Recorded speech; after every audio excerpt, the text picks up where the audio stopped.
The Church of Christ is the Israel of God, Galatians 6:16. The ceremonies, sacrifices, and rites of Judaism and the Old Law were, before Jesus Christ came, signs that pointed forward to him. But after he came and what was signified by them was present, those ceremonies ceased and were replaced with the sacraments of the New Testament. The destruction of the temple in AD 70 was the definitive sign that Judaism, along with its sacrifices, ceremonies, and rites, is dead and buried, and that it has been replaced by the Church of Jesus Christ. As the Catholic Church has dogmatically taught, to observe or practice the Old Testament rites after the promulgation of the gospel is a mortal sin.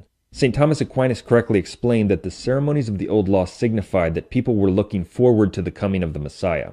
Therefore, to observe Old Testament ceremonies now, after Jesus Christ has come and the gospel has been promulgated, is to pretend that the Messiah has not yet come and fulfilled what those ceremonies signified, and that is heresy and blasphemy. To observe Judaism or the Old Law now is to deny in practice that Jesus Christ is the Messiah.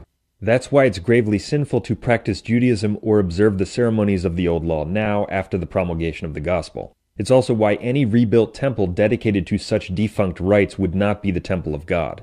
Thus, the temple of God where the man of sin sits is certainly not a rebuilt temple of Jerusalem or a Jewish temple. The false position that the temple of God will be a rebuilt Jewish temple is typically connected to the false doctrine that Jews in the New Testament period are the people of God, or that their religion is, quote, of God. And that is totally wrong. It is in fact a heresy, one widely held in our day.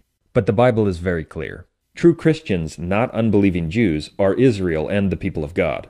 1 Peter 2:9 demolishes the notion that any group other than the church are the people of God when it says of true Christians, "But you are a chosen race, a royal priesthood, a holy nation, a people for his own possession." As we can see, Christians, not Jews, are the chosen race / the people of God. Colossians 3:12 sets forth the same truth.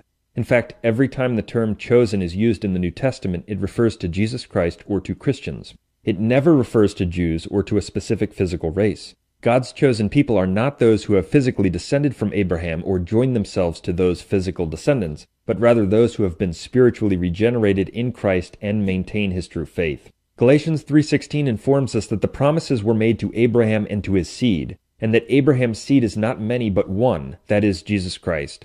Galatians 3:29 then tells us that if you are Christ's, you are Abraham's seed. That is Scripture's infallible teaching on the seed of Abraham. Nothing could be more clear.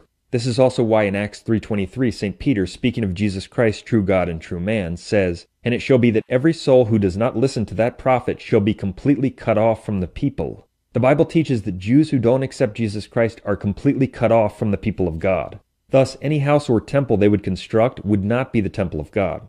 There is an abundance of additional scriptural evidence that could be cited to further prove that Christians, not Jews, are Israel and the people of God. Since we're discussing the term Temple of God in the prophecy of 2 Thessalonians 2:4, it should be noted that numerous commentators have pointed out that in his epistles, including in 1 and 2 Thessalonians, St. Paul takes terms that were originally reserved for Israel and applies them to the church. St. Paul teaches that the church has taken the position of Israel.